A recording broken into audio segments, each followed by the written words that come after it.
Hello, my friends. Welcome to Breakfast with Sergio. This is episode number 59. Episode number 59 of Breakfast with Sergio. Super happy to have you here. I just got back from Mexico from my show there in Querétaro. If you missed my live Breakfast with Sergio show from Mexico, check out episode number 58, in which I talk a little bit about the show and about adapting as an artist. So today, my friends, what I want to do, since I just got back, kind of getting on the swing of things, I want to share with you one of the most watched videos that I have done here in Facebook.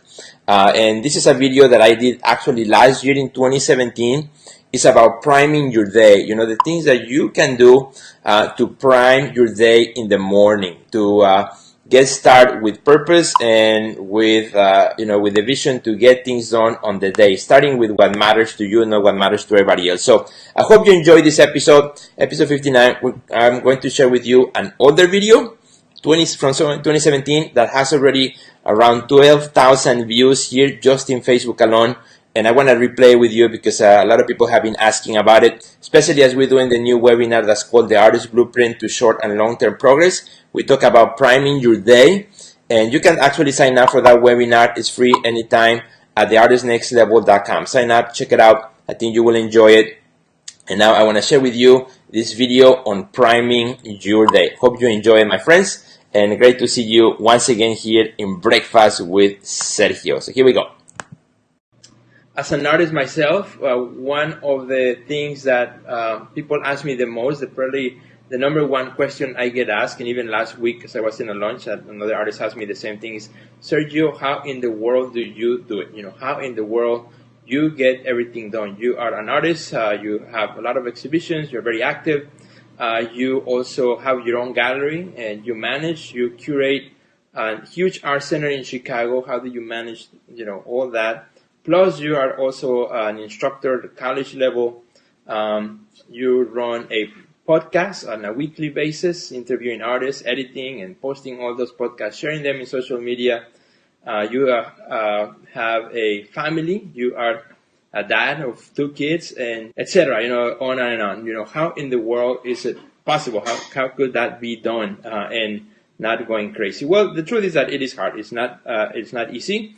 You have to be careful not to do what everybody else is doing, but you have to find your limit. What is it that's too much for you? When are the red flags coming that you are doing way too much and you need to rest? So that's something that each one of us is different. You don't have to do 10 different things. Maybe just the 2-3 things that you're doing is just enough. It's just, again, everybody's different. You have to start there. But I want to share with you how I start my day, how I plan for the day and the week. And hopefully this will help you as well, because one of the things that I've learned a long time ago is it's not about adding more hours to the day, because we cannot do that. We all have the same hours every day. So it's about how we use those hours and the habits that we create to make the best use of the time that we have. So my morning starts with this it's one of those portfolio binders that you can buy anywhere online or also at the store.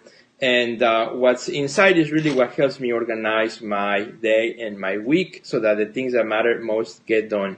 So the way I start my day is when I wake up, first thing is, after I do all my hygiene and stuff, is just sit down and take some time for reflection, for reading, and for prayer.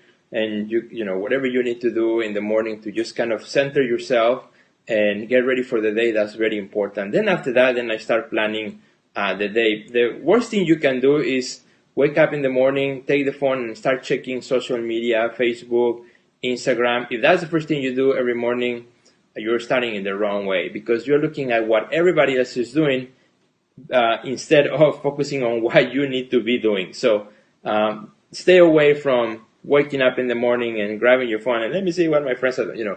That just kind of gets your mind into everybody else's activity except the ones that you need to take care of. So that comes later in the morning. So first thing I do is, once I do my devotion, my reading, and some time alone in quietness, then I take this little handout here that I have also on my binder. It's called my personal declaration, and I even have it laminated so I can use it every day.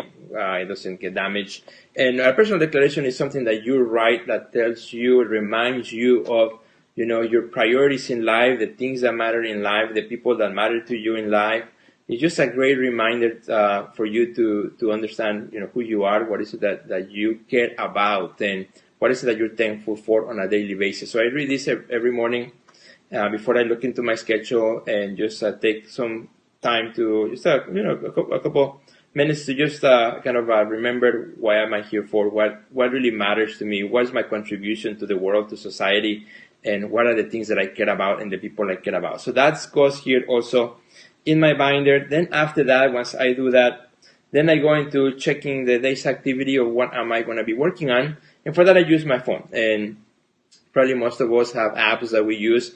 The one that I love to use is Evernote. And Evernote helps me stay organized.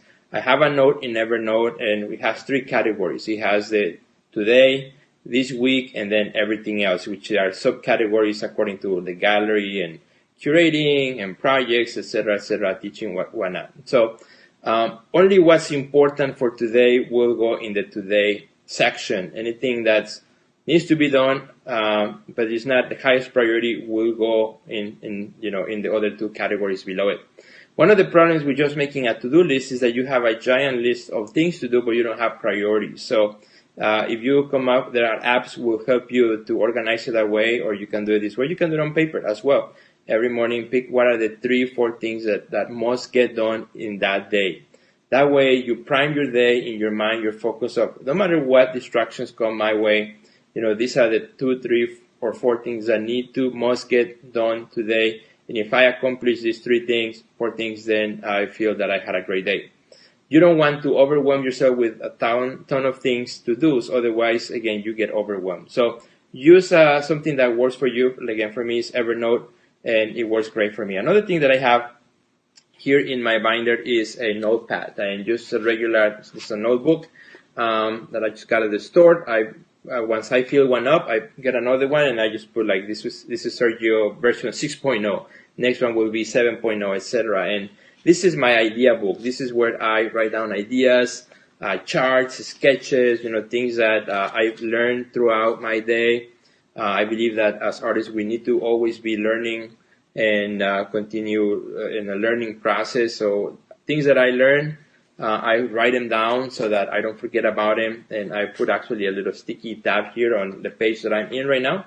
So in the morning, as I'm preparing for my day, I take a quick look at what is the latest things that I've been learning about, what is it I'm working on. For example, right now, my latest one, I'm working on a social media schedule, so I can schedule things throughout the week that I want to post. For example, Mondays, I want to post a new work or a recent work. Tuesdays, a picture of my studio, etc. I use an app or an application that's called Smarter Queue to post in all my social medias automatically throughout the week. So I'm working on a new schedule to help me out with that as well. So the posts are also varied and not the same thing over and over. So again, this is an idea book.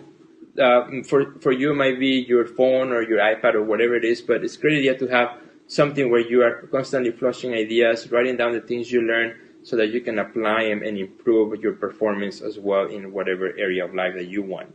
And then once a month, I check a very important part of my notepad here of my portfolio, which is called the Goal Setting and Progress System for Artists. This is a huge, awesome program that my wife, Dr. Yana Gomez, and I developed specifically for artists to set goals, but long-term goals, and break them down in small chunks throughout the year, month by month. So once a month, I check on what are my goals for this year, and the first 2 pages are my goals here.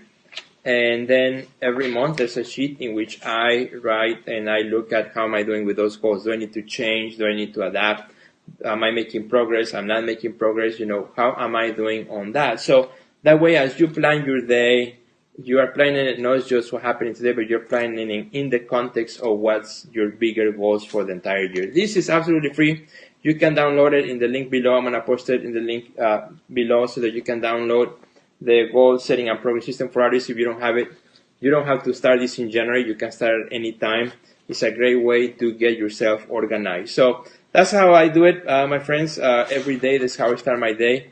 I start prime, so my brain is in the right place, reminding myself of what matters to me, the people that matter to me, and then the work that I do and the things that must get done on that day, on that week, and within the context of the goals that I have for the future. So I hope this helps. I'm sure if you can take 10 minutes and do this every morning, it will change the way you work. It will help you out, in great ways. Now, if you don't have 10 minutes in your day, then you have a bigger problem, and that is a big problem you need to take care of. Everyone can take 10 minutes in their day. Maybe just wake up 10 minutes earlier so that you can go through that process of priming yourself, priming your mind for the day, see what matters to you. Don't lose perspective of the things that are important in your life, and then go ahead and get your goals in perspective and online to where you want to go. So thanks for watching this video. I hope it helps. Let me know how you like this video, and what are the things that you are doing that are helping you right now.